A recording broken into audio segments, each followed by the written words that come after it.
You're listening to Unlistenable's latest podcast. But why is it called Unlistenable? I hear you ask. Give it a few more minutes and you'll understand. And also why some would like us to be banned. You're listening to Unlistenable, and that's what I said. We like talking bollocks on the internet. Hi, yeah.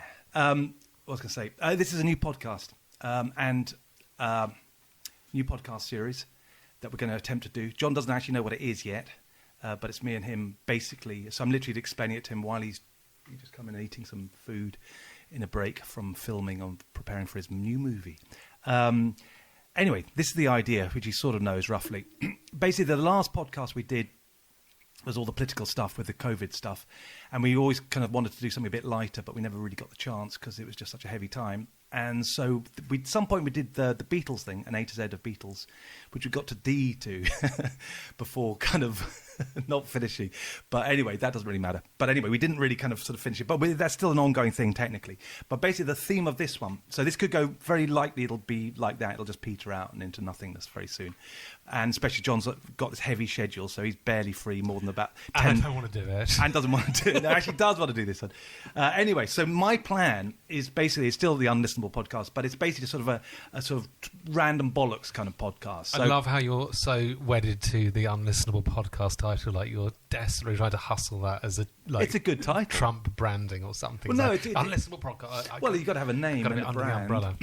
But also, we just sort of meander on talking. It covers our asses, doesn't it? If you call it Unlistenable, it's a bit like, yeah, people well, aren't going to expect much. That's the idea, one of the ideas. But also, anyway, it's the name of the thing. But anyway, so the basically, it's us. Basically, my idea is because the thing I've got is like me and John, like known each other for quite a while. Actually, it's quite an interesting friendship. And so I thought we'd just explain a little bit about how we met and whatever. But basically, we've gone on lots, even during the lockdowns, we've had lots. We went on lots of walks to the park to feed the parakeets in Hyde Park and various things like that. And we just talk absolute nonsense, and lots of late night phone calls talking nonsense. And I just wanted to just talk bollocks and have a sort of thing where we just talk bollocks, but also because that's the funniest stuff for me, or the most interesting stuff is just stupid stories. That's the big idea, is That's the big idea, which is just like every other podcast. God, you're a genius. I know, that's what I thought, yeah. I wonder if anyone's ever thought of that idea before. This is good stuff. But also, yeah, this I know, whatever. But anyway, but also sort of a thing where we can... Shall we pause to hot-foot it down the patent office before anyone else gets hold of this idea? But it's also an idea, because I could give me an excuse to ask you to repeat stories that you told me privately. That you would normally tell on the podcast. I know it is. The greatest hits of our I know, conversations. yeah, that's it. Greatest hits of conversations previous. But I say it for a reason, because they are funny. I think they're funny. I think John's stories are funny, maybe not mine. But anyway. So the idea is that we start off with... well, basically, Do I starting need to off... have prepared anything for this? No, I've got one thing prepared. That's all I want to do, start with one idea. But basically, each time we come in, one of us has a story that's happened that we haven't told each other, like something's happened in the week, just something stupid or random or whatever it is, or a theory. Or just something you want to ask, but just something we haven't talked about on the phone. And then we just start and just talk bollocks and just see where it goes. And then if we run out of ideas, then we just have a great stick. Do you mean a conversation? Yeah, is that but what you're trying to get Not at? quite, because it's a lot more artificial and forced and contrived. Forced, artificial, contrived conversation. But also, sort of exhibitionist kind of style, because normally in a conversation you're just talking to each other, but this is with a slight awareness there might be someone listening. The element that I hate of this whole thing. I know it is. That I know, that's why I like doing it to you. Yeah, fine. But yeah, I don't know. I was going to say how we met, because just to sort of clue people up, because I think it's quite funny and it does explain a few things. But I will. I'm going to tell this actually. It's not that funny, but basically, I was on a bus ride coming back from a club in Notting Hill, and there's a guy sitting with me who'd been really insufferable. It's a musician who's kind of semi-known, certainly on our sort of circle. And he's really embittered and being a real prick that night. He's drunk and moaning about all the people in the club. They don't get it, they're not real rock and rollers, they're not real rebels, this seems... And it's kind of so like, you've become now everything you used to hate and whatever. But he's just being really horrible and bitter. And anyway, so he's sitting there and being just nasty all night and just a nasty drunk sort of thing. And he gets on the bus and I'm sitting at the front. And then John gets on, but I didn't know John at that point. He just sits next to him. And this guy's mouthing off. And then John... This is when John was drinking as well. I don't know if you're drunk then. I don't think you were. I was. I think I was really drunk. Okay. Of course I was. And I was sitting behind him, with actually his ex-girlfriend as well, so who also finds him a real pain in the butt when he's like this. And John, just for his own amusement, just starts taking the piss out of him and starts... he starts winding him up. He sort of says stuff like, oh, look at these people, they're all, I don't know what he's saying, something about like, oh, they're so middle class or something. And he started playing up the fact that he's middle class and sort of saying, well, I don't know about that. I think it's perfectly fine. And so and he said, well, what do you know? You're not, Paul said, well, he said, I've been through a council estate once.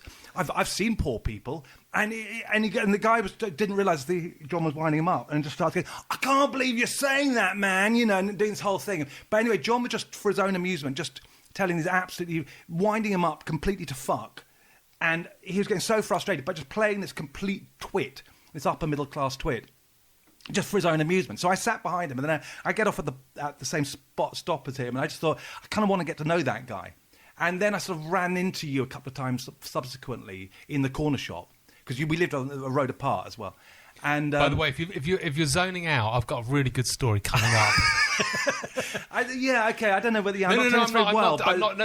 Sorry, that wasn't to demean your story. I'm following it, but it is just you talking about me, which is fine. Okay. But yeah, I'm really not doing it remotely justice. Prompted me Someone filmed it, by the way. The girlfriend actually filmed it. Then she deleted it. I said, you should have shown it to him because he's such a nasty drunk. You should have shown it, explained what. Anyway, but so after that, we'd run into each other in the shop. The corner shop once in a while, and then we got chatting a couple of times, and I mentioned that we were both writing. I was writing a script and stuff at the time, and you were writing, and then we slowly got to know each other, and then that was when he lived one road away, and then he now lives sort of about 5 minutes away. I've never been to his flat, even though he lived 5 minutes away. But anyway, I was going to go into this whole thing about how we got to know each other, how we've influenced each other over the years, or how you've influenced me. Which is, I could say mostly negatively, but that would actually be a kind of lie. But I was going to go into that, but I know you're not going to want to talk like that, so... Because it's sort of... But I actually think it's quite interesting, because you've actually had a big influence on my life.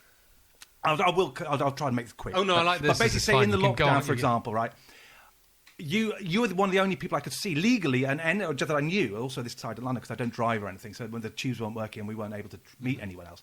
And that was one of the most difficult times in my life, the lockdowns. And you kind of got me through it, along with my girlfriend, but for different reasons. But one of the reasons you got me through it was mainly through dark humour. That you basically, as things got more and more catastrophic and whatever, you always saw something funny in it.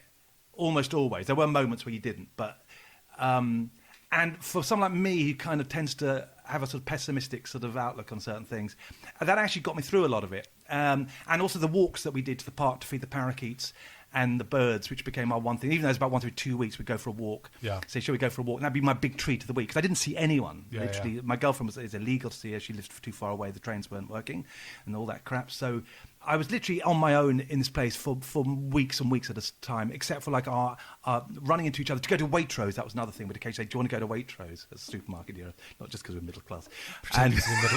But carrying on the artifice and that was like my class. Oh, great, tomorrow I'm going to go to Waitrose with John. And anyway, so I was going to just sort of say, so that was the kind of sort of thing. And then we did the podcast throughout and stuff. But that was sort of roughly, like I said, I don't want to get too indulgent on this, but that's sort of no, because I can talk the inverse. And also, of that. Okay, so I was going to say, because I remember I mentioned this to you the other day, and you gave me completely the inverse, like how I've completely depressed you on a consistent basis as long as we know each other. So you give your take now. Yeah. Be whistling down the street, rainbow around my shoulder, hat on the side of my head. I can give Tim a call, and by the end of the conversation, I want to walk in front of a bus, because I've suddenly realised that we're heading towards the apocalypse. The World Economic Forum is going to take over. We're going to have barcodes on our foreheads. We're going to be injected on a daily basis, and we're going to be sent to FEMA camps. Yeah. And it's going to be like China. So, no, I think it's good that we balance...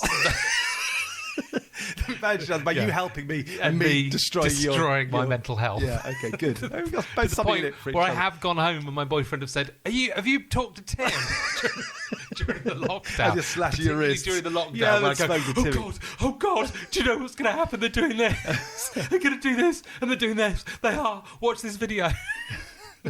Although, it has to be said, I was... mostly correct on almost all my predictions. Yeah, you were mostly correct. Yeah, I was the only one who said it could last for 2.5 to 3 years at the beginning, when everyone said, no fucking way. Yeah. It might be another week. And I said, no, maybe 2.5 years, which sounded insane then. Anyway, I got almost everything correct. And if it didn't happen here, it happened somewhere else. So, anyway. So, talking bus journeys, and we're doing greatest hits conversation, It's also the key to my whole success of bus journeys, a random bus journey with a With a girl. chick. Yeah, okay, Yeah. go at the bus Do you stop. want to promote the single? Yeah, or go do at the you bus stop. Available now in all good chemists. So I was coming back from the night bus from Oxford Circus, number 94, Oxford Circus to Shepherd's Bush Green. And I was coming back. I have told you this story. I was with one of the only girls I've never that wanted to have sex with me that I didn't have sex with. The only girls I've ever. I know who this is. I don't think you do. There's one that you told me about. Okay. Yeah. We called her Brenda, but she wasn't actually called Brenda. Yeah. But she's, I think, the only girl I've been in. Burlesque sort of connection. No, I slept with her. Oh, you did in the end. I think so. I don't know. No, I don't know. I thought you never did. Okay, go on. This is Anyway. going to be the trouble with this podcast. We're going to have to be blocking names. Yeah. There's so much fucking libelous stuff. We both discussed. Brenda, I can't remember what her real name is. We all called her Brenda because she was like a Brenda. And she's the only girl that I've ever taken back. She's followed me home, got in my bed while I was drunk. I was like, I just can't. I just can't. Well, physically, or just too Physically? No, I wouldn't. No, with her. With her. Anybody else. Okay. I'd have jumped on. God, this is really bad. Okay, keep going. It was, I had one of those. I had to get out of the room. One of the only virtually. girl who I've actually even coming down off cocaine, and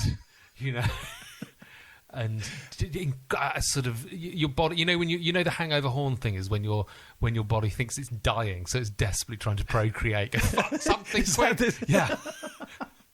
Even in that state, explains a lot though. Even in that state, I was like, I can't do it. But anyway, before that, we were on the 94. She was following me home, and met this guy. This guy was hanging around the bus stop, and he had a shaved head, sort of wild eyes. He was in his 60s, and he was really funny. He was really drunk and going up to people and being really. He was incredibly charismatic and really funny. And he went and lay down in the middle of the road at one point, and this policewoman went over and told him to get up, and he managed to flirt with her and make her laugh. Yeah. For her to leave him alone. And all the way down from Oxford Circus, he got on the bus with us, and all the way down he was chatting to people on the bus. And it was one of those things like, we got a mental patient on the bus. But he was also, there was just something about him that elevated him above the usual fucking whack jobs that get on the bus and start going, hello everybody. Good story about that as well. I told you once we ramble, it's not going to be a problem to keep going. Go on.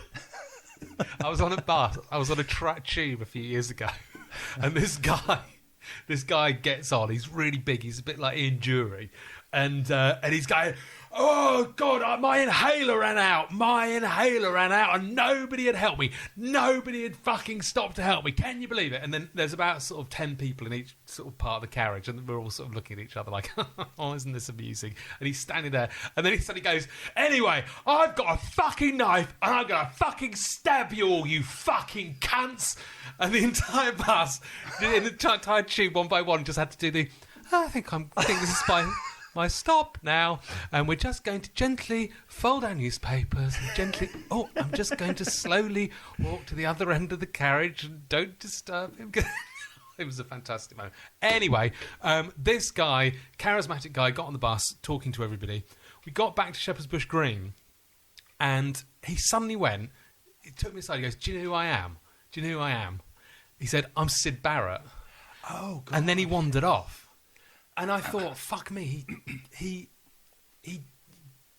really, like, he was telling me that in a sort of, I'm Syd Barrett. Well, the thing is, most people would know who he was. Yeah. Just in case you don't, by the way, that's the guy, the original member of Pink Floyd, the Pink Floyd, actually, as they probably were called that. Best name for any band ever, the Pink Floyd. Yeah. That's the greatest name Really? ever. Not the greatest band. The Pink Floyd is a fucking brilliant name. And he was the guy who went nuts, basically. The original guy set them up, the original genius who wrote the first couple of singles and the first album, and he's just an absolute fucking genius. But then he overdid the acid and lots of other stuff, and allegedly went sort of completely sort of nuts and whatever. But there were these sightings of him. Bristol. He walked back to Cambridge. Cambridge, yeah. But yeah, if you don't know, just in case you don't know, just put it in context. So it's him. And I think no one would normally say that because so few people would know. As I walked back to my flat, I was just like, he really meant that when he said that. And the image of Syd Barrett is always... I always imagined he was sat in his slippers, do you know what I mean? Scratching his belly, watching daytime TV and just sort of, in a sort of... Yeah, he didn't. Yeah, he didn't do that. He was out and about. Yeah, he was. He used to go to the local pub in Cambridge. He's Really? Yeah, I think so. Yeah. Yeah. And He's I've producing seen a lot a of picture paintings. of him. I've seen pictures of him since. I'm absolutely convinced it was him. Absolutely. Right. Yeah, that convinced wouldn't it was him. surprise me. Yeah. Wow. And yeah. yeah, and I wish I'd at the time sort of Taken that in. He said, "He said, you know who I am? I'm Syd Barrett." And I remember, and then he just sort of wandered off into the night. God. That was his parting sort of words to me. And I was like, because my image of Syd Barrett was like dark black hair, eyeliner in an Yeah, he court looked a painting. lot different by then. He's Fucking- yeah. yeah. But this guy was sort of shaved grey Yeah, he shaved his- hair, yeah, he shaved his sort head, of quite it's sort of wild eyes, and yeah, and I wish I'd sort of, I don't know what I wish I'd done, chased after and gone, oh, you're Syd Barrett. It's But- really annoying when you But it realise was people. before I met a couple of Beatle connections that I fucking never took advantage of. There was a couple of them. Neil Aspinall I sat with, who was the road manager from the beginning. Yeah. Because I was actually friends with this guy. Bizarrely, when I came to London, I ran into this guy in the loo, in a club with my roommate at the time. And we went out and we didn't know anybody. We had no money and it was just we were horrible. It's like horrible, squalid existence. Some reason we got into a club. I have no idea how, because we had no money to have gone in there. But anyway, he went to the loos and he came back. He knew I was a Beatle fanatic and he hated the Beatles. And we shared this room together. He's my enemy at school. We ended up sharing a room with a landlord who was a junkie and also horribly squalid, like I say. But we somehow ended up. And he goes to the club and he comes back and goes, I just met a guy in the toilets who worked for the Beatles. I went, oh yeah, sure, yeah, he worked for the Beatles. And then he said, oh, here he is. And he goes, hi, I'm Terry Doran. I thought, oh God, I think I know that name. And anyway, I became friends with this guy in the end, and he was the Beatles. He worked with Brian Epstein before he met the Beatles. They had a business together, car dealership in Liverpool. Yeah. So he knew Brian Epstein then. And then he ended up being with the Beatles, from the beginning. So, but he ended up becoming head of publishing at Apple, and then became John's personal assistant, George's personal assistant. Right. He took acid with John Lennon. There's a famous account because Kenny Everett wrote in his book that he snuck into the back of their Rolls Royce once. He literally hid in the back he wanted to meet John Lennon, I think it was. Yeah. So he got in the back of John Lennon's Rolls Royce. The two of them came in, Terry and John Lennon. Tripping. And they didn't know they had Kenny Everett in the back while they're tripping, hiding the whole journey. Anyway, so that's sort of whatever. But anyway, so this guy, and he became friends with me when we of mine through this guy, my flatmate, who met him in the toilets. Who instigated this friendship? Well, he was. I don't want to say too much about his personal life. We both, him above all. I mean, and then I got to know him. I worked at the marquee behind the bar, and he's a customer there anyway. I'd have probably met him anyway, actually, probably. Yeah. But he was a really good bloke, and we lived at a squat on the King's Road soon after that. And he used to come round all the time. I used to meet him for drinks, lunchtime drinks, because I worked as a messenger in Soho at the same time. He worked in the Saab cars after the Beatles, and he'd ended up back in cars. Selling cars ridiculously. But the thing about him was that he would never talk about the Beatles. So even though I knew him, and I was a fanatic, I could never fucking ask him without looking like a fanboy. And I didn't want to break the friendship because it was a genuine friendship. We just got on. And so, I never really asked him, but occasionally he'd mention them. And I'd be sitting there. Why could you not ask him? Well, without it looking like a fanboy. And the weird thing is, he was one of these guys who just didn't really talk about the past. He just wasn't interested. He tripped with Hendrix. He tripped on an aeroplane, I think he said, with Hendrix. Yeah. I mean, the stories the guy had, but he'd only say them occasionally. And I rang him up. One time I did do it. I rang him up. He died recently, about 2-3 years ago. But I rang him up about 5 years ago. I hadn't seen him in about 10 years or something. And I still had his phone number. And I was reading a book on it where it mentioned it. He's the guy, by the way, he's credited as being in She's Leaving Home. You know the lyric that goes, meeting a man from the motor trade? Yeah. And that's meant to be him, right? Wow. Although, having said that, he's always said to be him. Paul McCartney did say at one point that it wasn't, I think, so it probably wasn't actually him. But he's often in books for that, mentioning that. But so he's technically referenced in a Beatles song. He also played on a Beatles thing. He plays on Strawberry Fields Forever, and the maracas at the end. The other thing, is he contributed a line to the Beatles, which is Day in the Life. Now they know how many holes it takes to something the Albert Hall, fill the Albert Hall. Yeah. John Lennon was writing that, and Terry was around, and he said, now they know how many holes it takes to something the Albert Hall. I can't think of the word. And Terry goes, fill the Albert Hall. And he went, that's the word I was looking for. So he contributed to a Beatles song. And then I read in this book that he'd played maracas on Strawberry Fields Forever on the reprise at the end. So it fades out and then it comes back in with a sort of jam bit. They got him in to add some maracas as they were all making this jam bit. So I rang him for the first time in years and said, Terry, it's me. And I was like, I just have to say, I know you played this. I didn't realise you'd actually played on a fucking Beatles song. And he goes, oh yeah, I was there for all the Pepper sessions. And just that statement was just like, oh my God. I was there for all the Pepper sessions. And, and I couldn't really ask him. But anyway, so I did speak to him occasionally. But you randomly phoned him up and said that. And then I you went, did, because I hadn't seen him in a long time. I just thought it's a good the subject when he said Well, that. it was one of those ones I just thought, it's just one of those natural feelings where you think, you know what, I want to ring him. I'm just going to do it. And I just rang him up and said hello. And, so I did sort of, and there were a couple of other things where he mentioned stories, and I'd always try to pick him up. But through him, he was hanging out. One time he took me for a lunch somewhere, and there's Neil Aspinall there, who's their road manager from the very beginning, like Hamburg days, Cavern days. And God, there was another time, Jeff Emmerich I nearly met, and I was with Leo Sayer, bizarrely, and Jeff Emmerich I missed by 10 minutes, who's the engineer. I saw Leo Sayer having a meal outside the local Pizza Express recently. Is that round here? Because yeah. I met him at this thing, and my friend had this ridiculous thing where he was at something, and I can't remember how it happened. We were at some party, and Leo Sayer was there, and I said something to someone about Leo Sayer, and someone said, "Hey, Leo, meet this guy. He's a fan of yours." We've had this conversation. Great as his conversation, because I had the Boy George thing. Oh, what's the Boy George? Boy George was Boy George I was on a bus with, talking the connections. I took a bus journey with him. Yeah, right. Okay. Boy George was at a club. I think it was called I didn't tell you I got on a Nag. free bus journey the other day by the bus journey. Anyway, go on. Sorry. Should we do the Boy George story of the free bus journeys? Do the Boy George story. It relates, though. Okay, go on. And I think it was called Nag, the club. And I can't remember what happened, but somebody who was with Boy George, I started talking to him too. And he seemed to be under the impression that I was a big fan of Boy George. I couldn't give a fuck about Boy George. And then he introduced me the same way to Boy George, as in, this guy's a big fan, have a chat with Boy George. He's like, okay, so do you want to meet George? So I had to have a bizarre conversation. That's exactly what happened to me with Leo Sayer. Hey. But when I was doing it, our drummer at the time, who was quite a hilarious character, he starts doing Leo Sayer impressions behind Leo Sayer's back, doing the you can't do this, see this, but I'm doing a clown imitation from one of his videos. You make me feel like dancing. Where whatever was this? This was it's in Camden. I can't remember the club now. One of the main clubs, and there was some party or something I ended up in, or some launch or something. And so I'm looking at Leo Sayer, trying to pretend to be interested in Leo Sayer, as someone's imitated Leo Sayer behind his back, trying to make me laugh. It was fucking just like trying to keep a straight face. He's a real cunt, isn't he, Leo? I don't know. A friend of mine helped him move a sofa once. Oh, can we get him on the phone? We got an exclusive coming up with a man who once helped Leo Sayer move a sofa.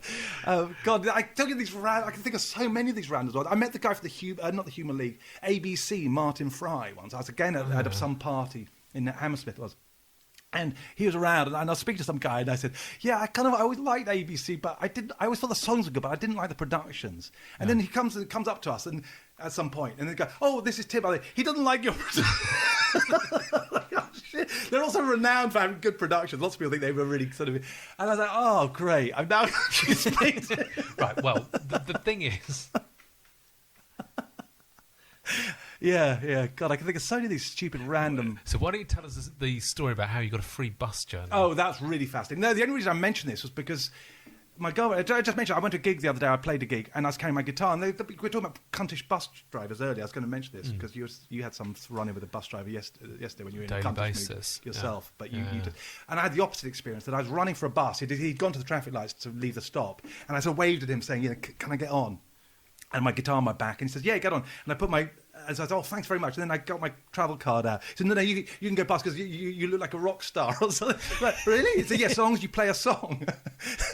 And I was like, and I didn't in the end because it was a short journey, and I think he's just mainly joking. But he did give me a free journey. But I was cycling back from a my friend of girlfriend's mine's. like, you look like a rock star. A couple of summers ago, I was cycling back from my friend's house in central It's London. called the Name Dropping Podcast. 6 o'clock in the morning Yeah.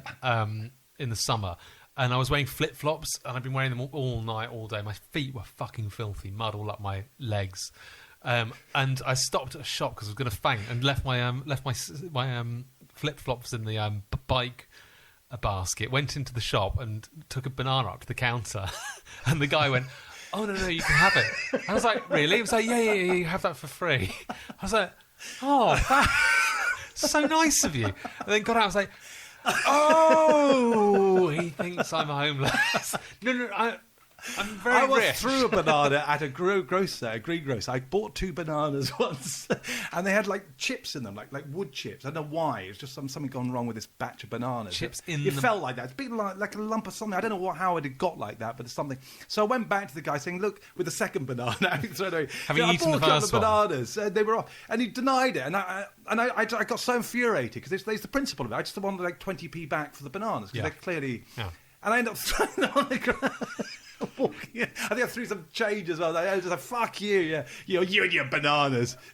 I pushed a sandwich on the floor in one of the cafes in the West End.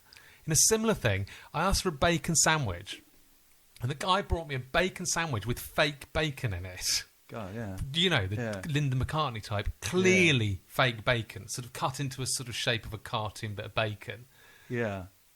And I said, "This is fake bacon." He said, "No, it's not." He said, "This is clearly fake bacon." And he just went on and like a on. band, He wouldn't fake acknowledge bacon. the fact that it's fucking bacon. I realised there are probably Muslims in there.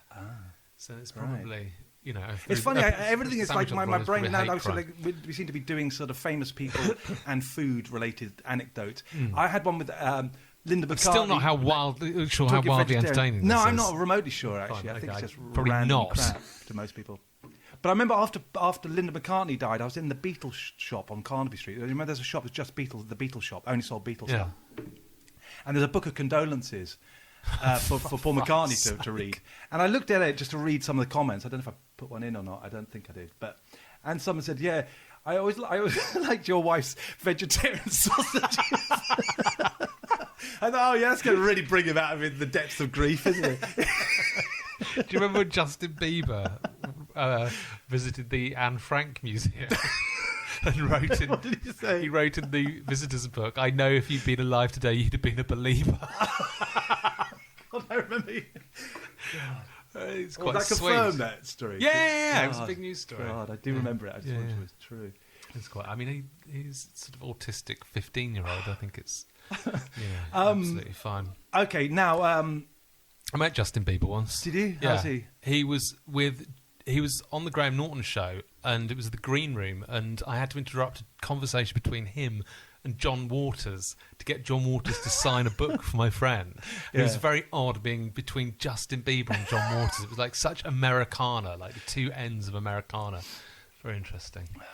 Anyway, go on. How long has this even been going on for? I don't What know. the fuck is this 27 even minutes. Anyway, fucking thing? yeah. Jesus Christ. What's the thing I was going to say? Okay, yeah.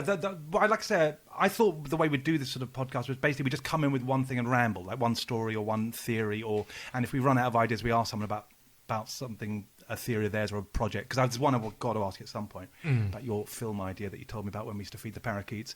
Yeah, that What was film really idea? Which one? Something to do with the paedophile. Oh, yeah. Not the Holocaust one. It was one of those that was genius, but you will never ever get this made in a million years. But Well, the Holocaust one, I've always the Holocaust one. It's not even funny. No. It's completely fucking stupid. But Yeah. I've always had a joke with my brother about trying to get a screwball comedy Cartoon. made about a Jewish. Well, Life is Sweet was a bit. I never saw it, but wasn't that a sort of comedy sort of? Yeah, set in a essentially. camp or something. Yeah. Essentially, no, but about Holocaust denial, where a very, very Jewish academic, very, very, almost like a Stereotypical? racist, Yeah. very stereotypical Jewish academic, suddenly discovers that the Holocaust didn't exist. Oh my goodness! And then he had. Anyway, that wasn't It's a light-hearted cartoon, is it? Yeah. the hardest film to get made. Yeah, that I would be imagine quite difficult to get funded. trying to hustle that around Hollywood. Got an idea. Okay, on that bombshell.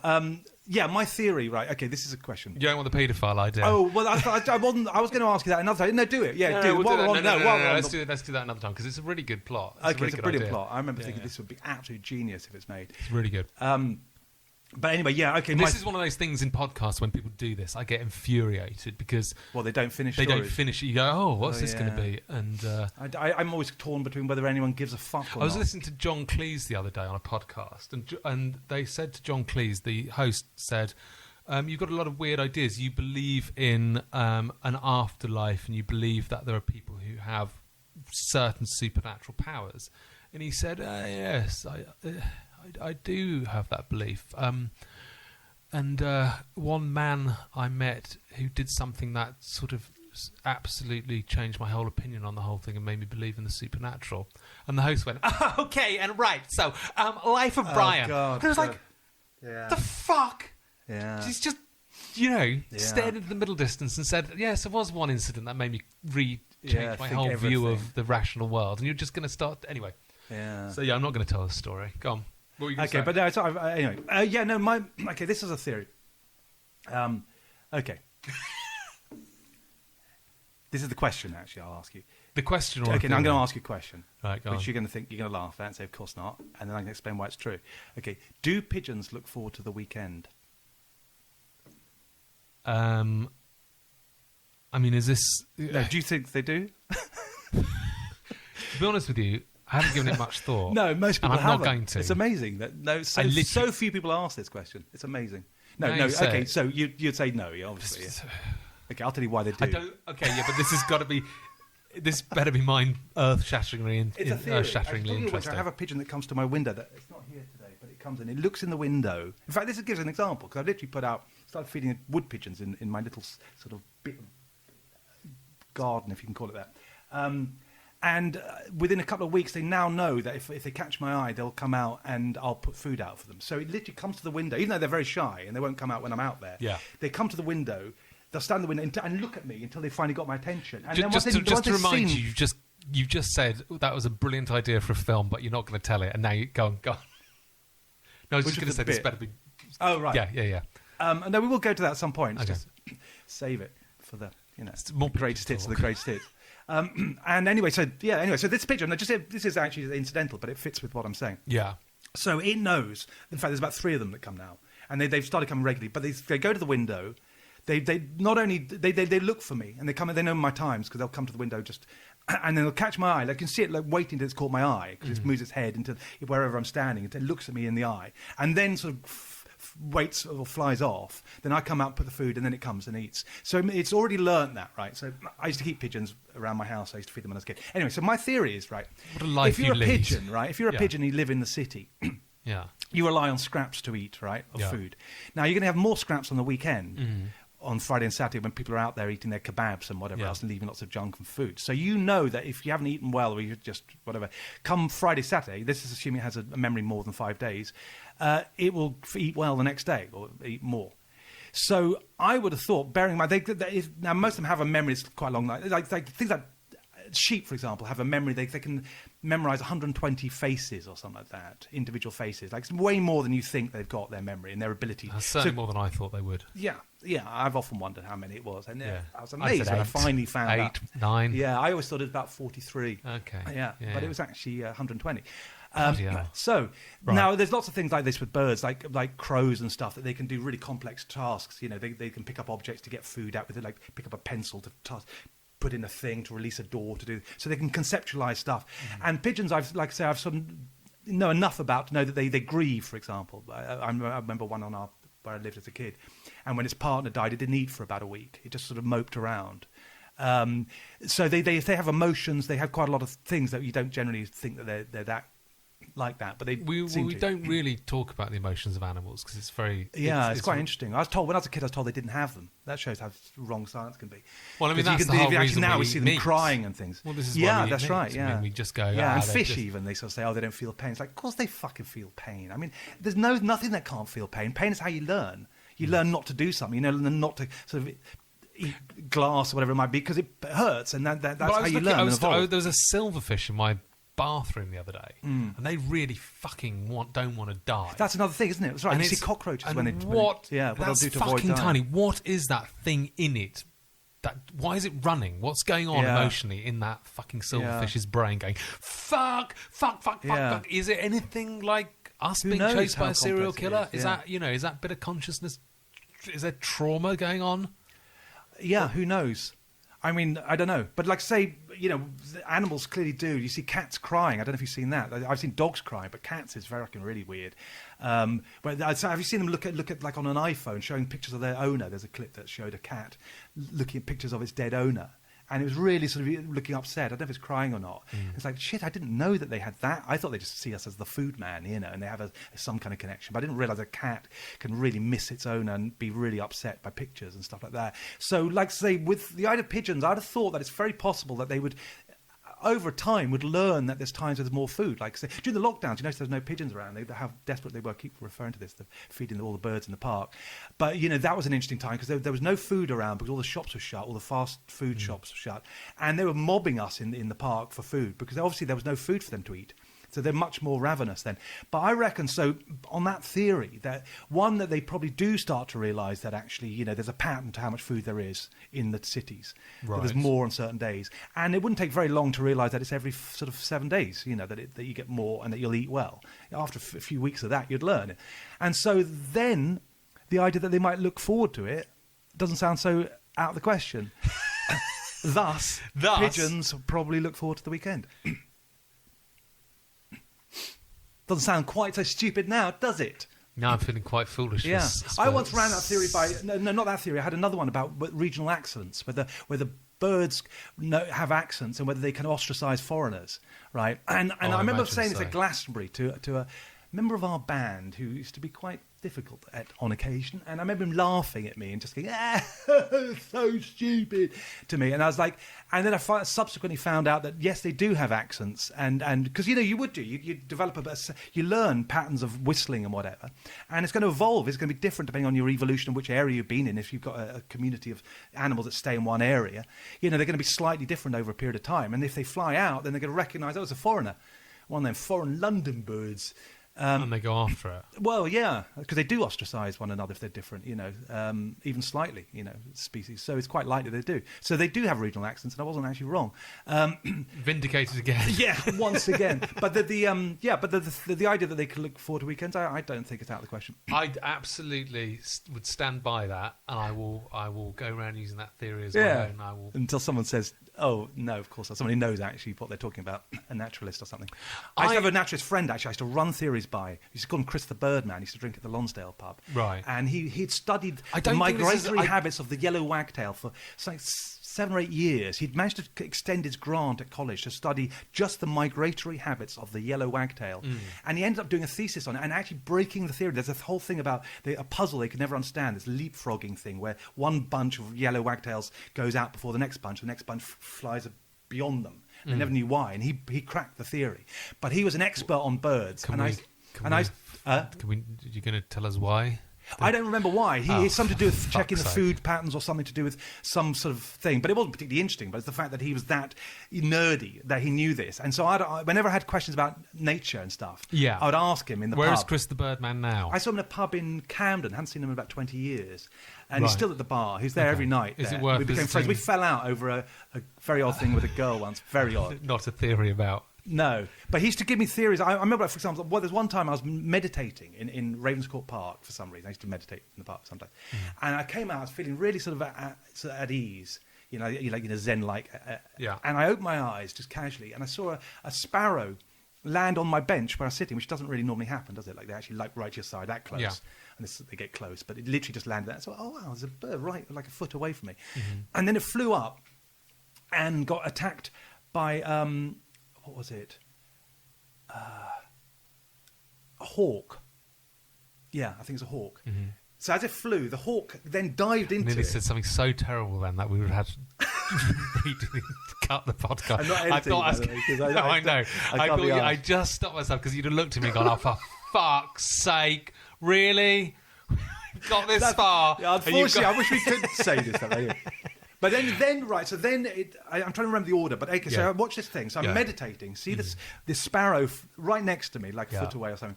Then fly away, then get attacked by a hawk that dives down from the skies, grabs only sort of 10, 15 feet away from me. And then as it's going away with the sparrow, this crow then attacks the hawk.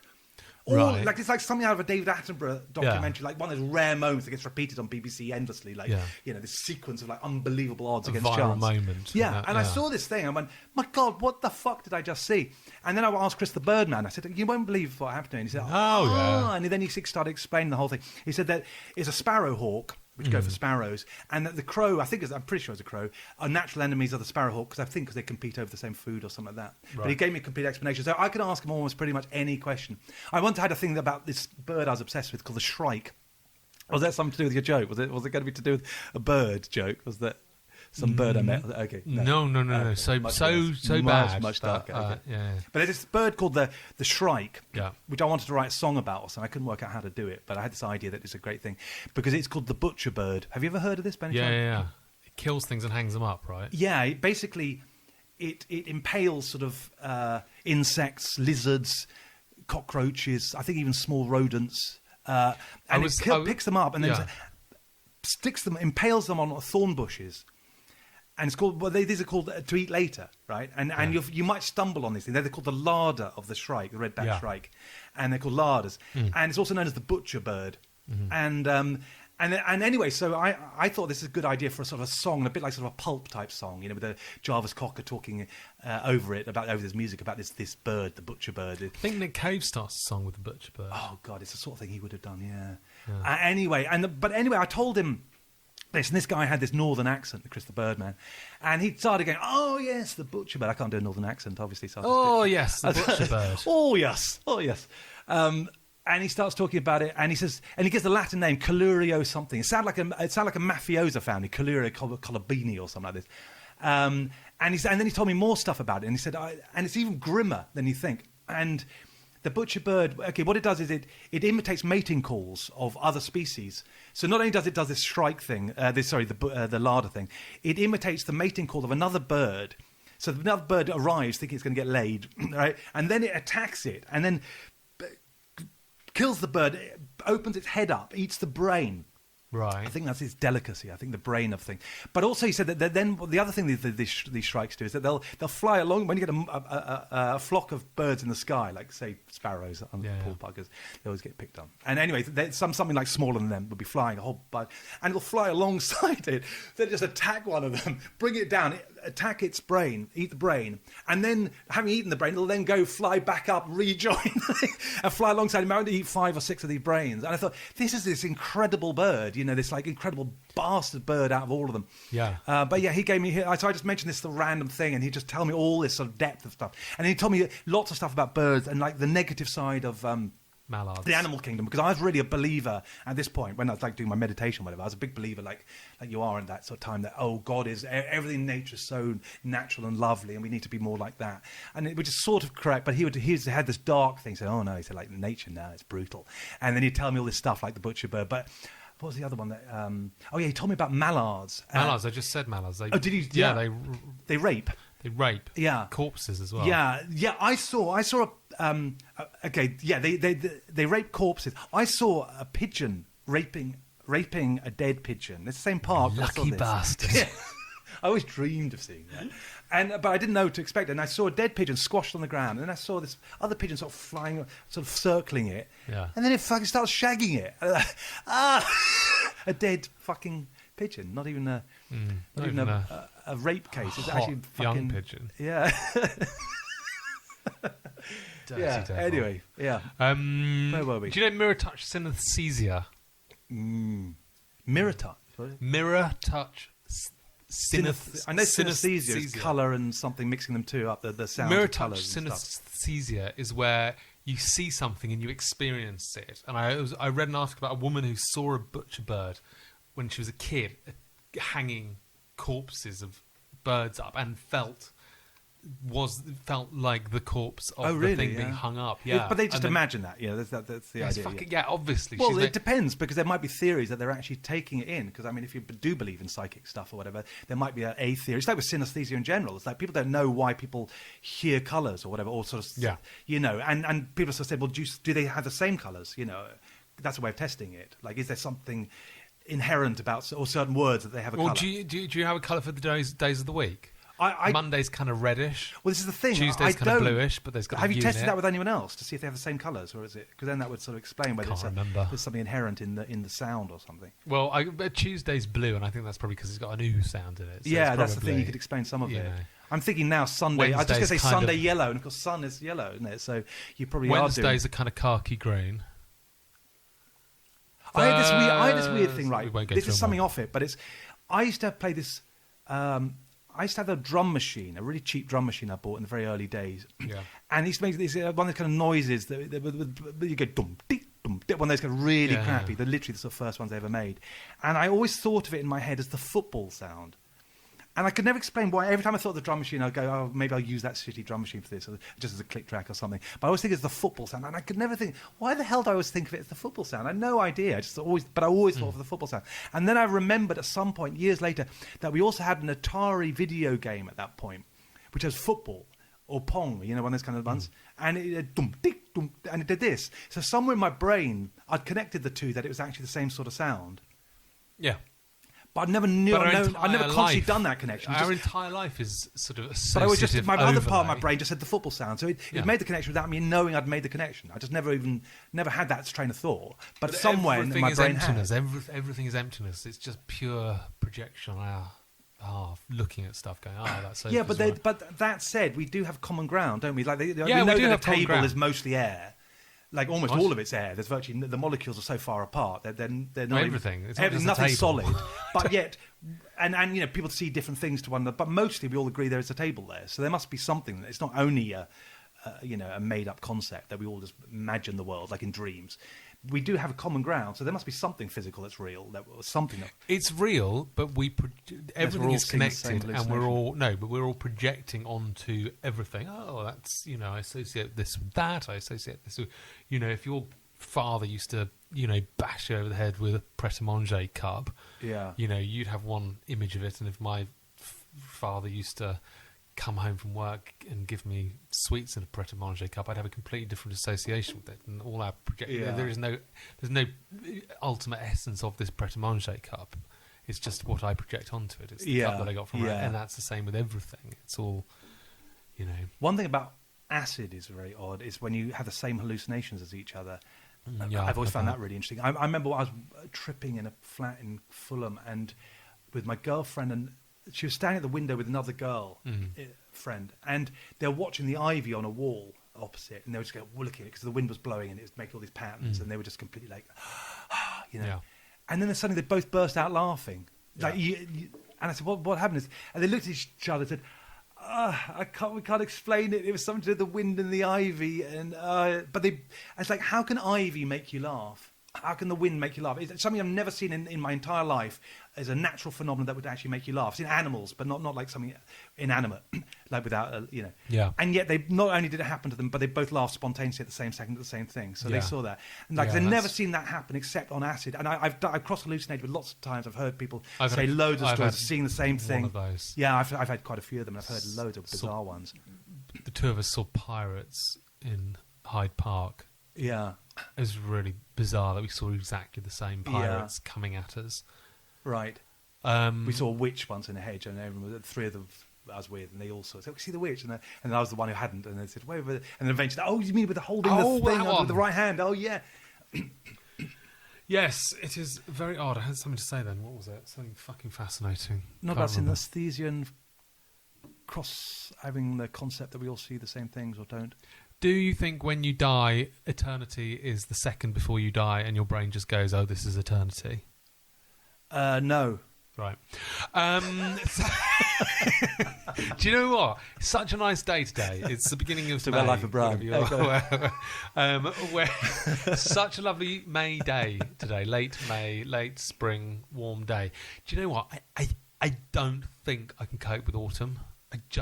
Winter. Yeah, but by the time autumn comes, I just don't. You'll feel differently. No, I hate it so much. I hate it every fucking day. I fucking hate it. I was thinking today, I don't think I can fucking cut. I think I'm going to have to leave the cut. Have you tried light therapy?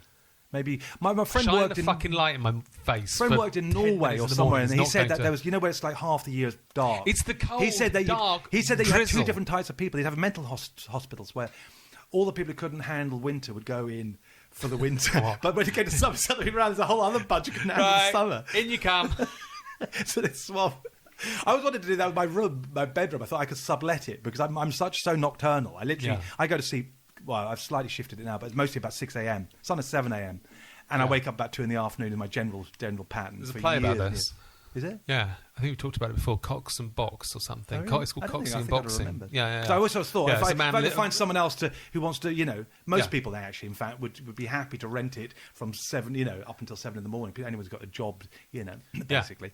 And Cox and Box, I think that's what it's called. I think it's called Coxing and Boxing. Well, and they subletted the same room. They share the same room, same bed. Yes, I think so. I don't really know. Yeah, I just made it up. In fact, that's what we done. I don't know. That was sort of rather jolly and sort of, do we need to go on 49 minutes, so we don't have to go on. Is there anything else? I know. There was the other little feature of this incredibly well strategized podcast that's really well edited and everything else. Yeah, was if we ran out of ideas. Oh no, generally it was just to set each other a watching project, because last time I still haven't forgiven you for setting me the task of watching Eat, Pray, Love, which in case you don't know, I watched this on John's thing. Like, this is what you got to do. And I said, Julia Roberts film. I said we'll both watch it. Yeah, and then he didn't watch it. So I watched it. I haven't said him picked fucking it. Eat, Pray, Love. Are you mad? Although I didn't mind it. I to my shame, I didn't actually mind it too much. But it's like a 2-hour film. Actually, it's quite long.